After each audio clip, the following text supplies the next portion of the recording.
Assalamualaikum warahmatullahi wabarakatuh.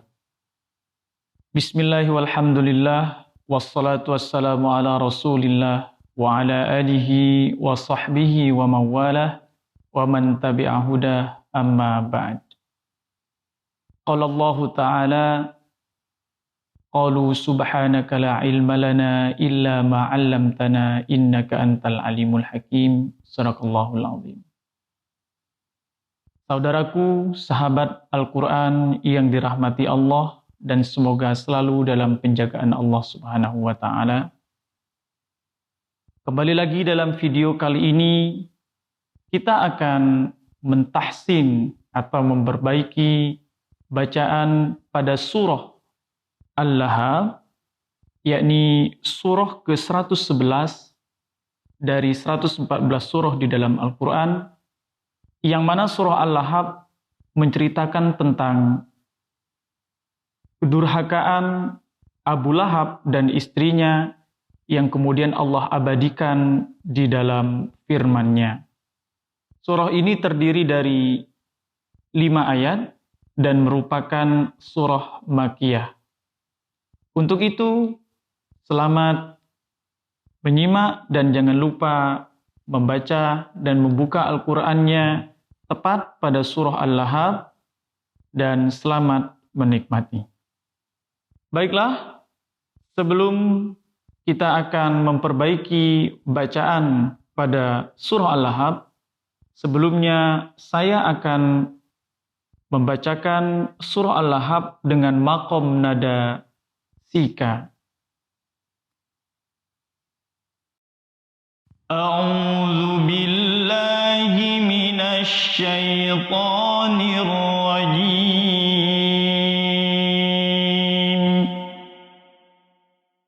Bismillahirrahmanirrahim. Tabbat yada Abi Lahabin wa tabb. Ma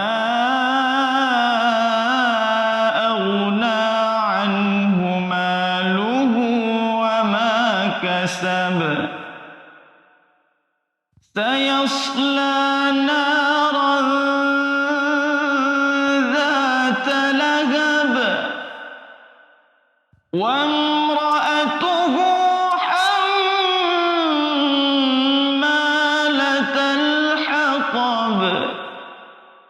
fi jidha hablum min masad.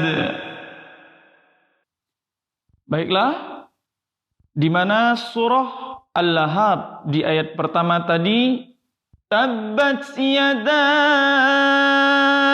yang harus digarisbawahi yang pertama pada huruf ta, di mana di situ ada ta berbaris sukun. Sifat huruf ta yang paling menonjol adalah berdesis. Oleh sebab itu, tabbat ada desisnya. Tabbat. Nah, itu harus ada. Kemudian yang kedua, yada abi. Itu boleh dibaca 2 harokat atau 2 ketukan dan boleh juga dibaca 4. Mengapa demikian? Karena di situ ada huruf alif, yada ada alifnya, dan itu adalah huruf mad bertemu dengan hamzah di kata abi. Huruf alif, huruf mad bertemu dengan hamzah dalam 2 kata, maka boleh dibaca 2 ataupun boleh dibaca 4. Nah, di sini saya tadi membaca dengan 4 ketukan atau 4 harokat. Tabbat yada. Kelimanya baru melangkah nyebut atau menyebutkan huruf A-nya. Kemudian Abi Lahabin wa tabb. Nah, yang ketiga di kata biwa, di mana di situ ada kasratain bin bertemu dengan huruf waw, maka dibaca idgham bi gunnah, yakni memasukkan bunyi bin ke dalam huruf waw, sehingga ketika kita menyebutkan di kata biu itu wajib harus dimasukkan ke khusyum, rongga hidung. Jadi lahabiu watab. Nah, yang terakhir, yang keempat, pada kata tab ada huruf ba di akhir kata atau akhir kalimat, dan di situ ada tasydidnya. Maka secara hukum tajwid disebut dengan qalqalah akbar. Bukan qalqalah kubro, tetapi di atas qalqalah kubro, yakni qalqalah akbar. Pantulannya agak besar. Oke, kita ulang ya. Awas, diingat, taknya berdesis, yadanya boleh dibaca 2 dan boleh dibaca 4, nanti akan kita baca 4. Kemudian lahabiu itu dimasukkan ke rongga hidung, dan yang terakhir adalah huruf ba terakhir, harus pantulannya harus jelas. Oke, saya ulangi ya. Tabbat yada abi lahabiu wa tab. Nah, itu di ayat pertama.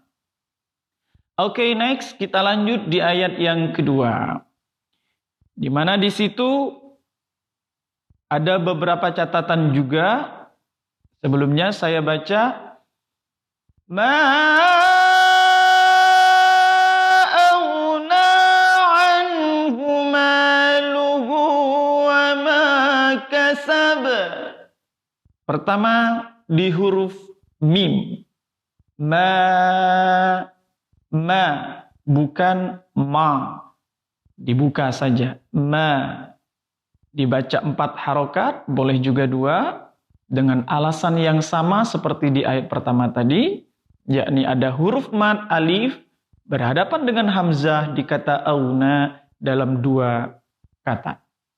Yang kedua yang menjadi catatan adalah huruf ghain sukun. Huruf ghain adalah satu di antara 6 huruf tenggorokan dan terletak di bagian adnal halqi atau ujung tenggorokan, berarti ada di paling atas. Jadi auna. Kalau dia kotor mirip huruf kha, karena memang 2 huruf ini satu tempat tetapi berbeda sifat. Jadi auna bukan akhna. Itu yang kedua. Kemudian anhu. Ada nun sukun berhadapan dengan huruf H. Ini memang jarang kita temukan ada yang membacanya dengung. Anhu, itu jarang. Tetapi ada kesalahan yang sering terjadi. Apa itu?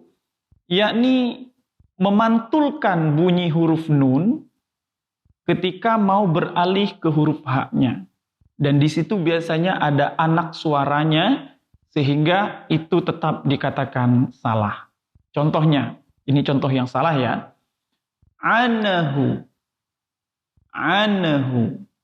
Karena memang agak rumit. Rumitnya di mana? Nun itu huruf lidah.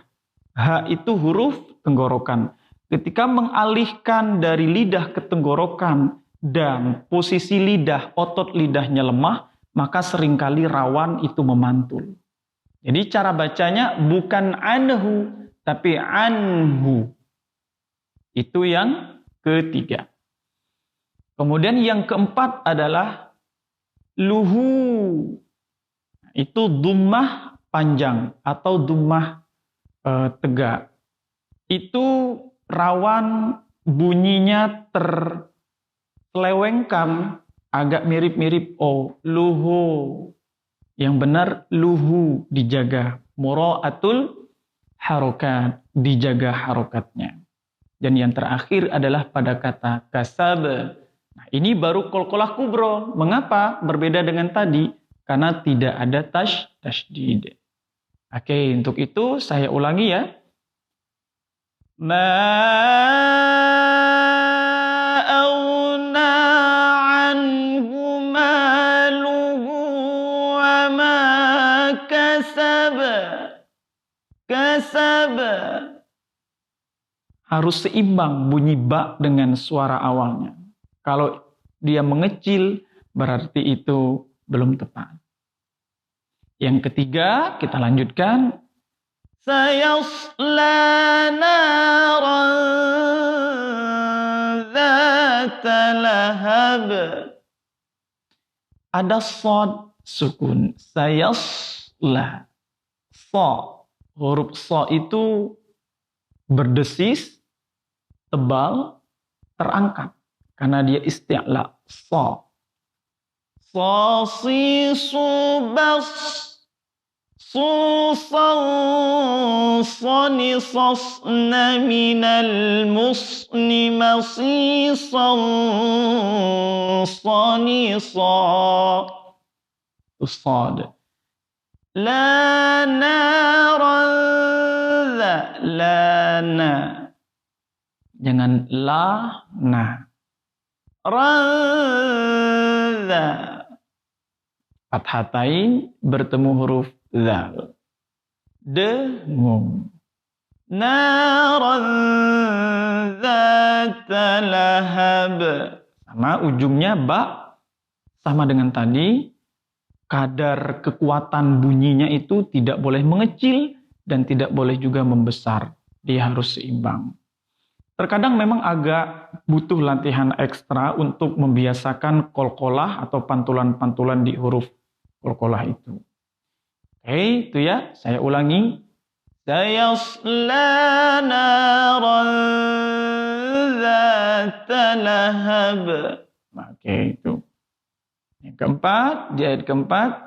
Wamra'atuhu hammalatal hatab. Wamra'atuhu. Catatan penting. Mim sukun biasanya ada pantulan juga tanpa disadari. Wam. Nah, itu dibuang. Tapi wamra. Yang kedua, mim tasydid wajib dengung.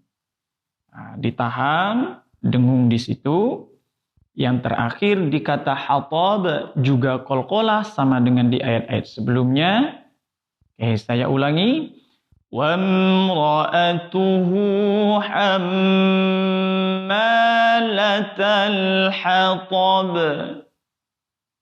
Oke, sampai di ayat terakhir, yakni ayat kelima.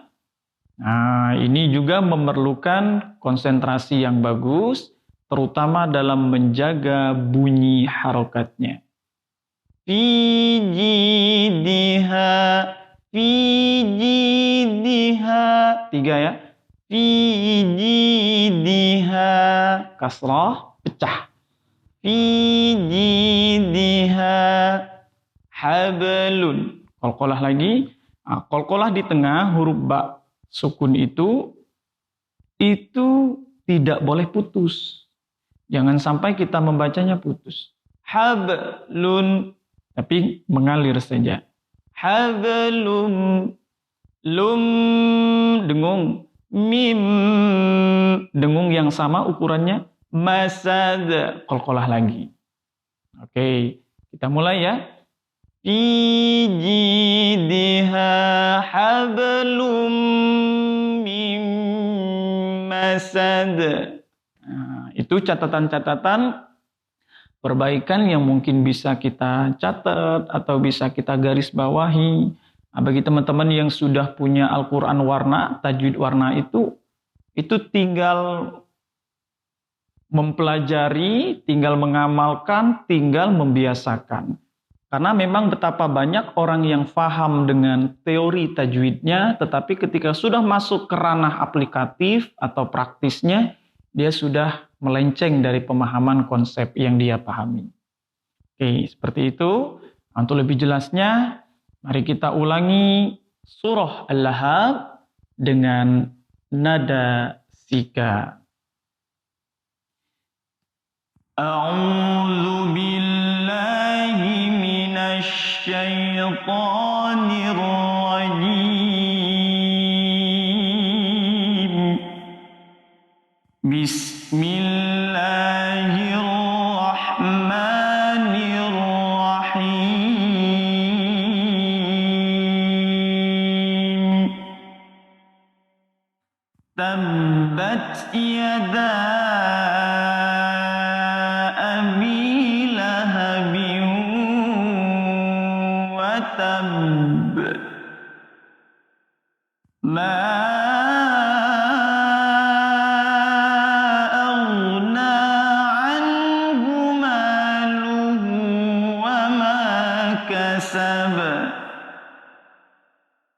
سيصلى نارا ذات لهب وامرأته حمالة الحطب في جيدها حبل من مسد. Kita tutup. Sadaqallahul azim. Baiklah, cukup sekian video kali ini. Mudah-mudahan bermanfaat. Mudah-mudahan berguna untuk kita semua. Dan jangan lupa untuk mengaji, terutama dalam membiasakan catatan-catatan perbaikan yang sudah kita perbaiki. Dan insya Allah, atas izin Allah, video ini akan terus kita publiskan demi teman-teman yang ingin mempelajari tahsin sesuai dengan yang diinginkan. Mudah-mudahan bermanfaat. Cukup sekian dari saya. Assalamualaikum warahmatullahi wabarakatuh.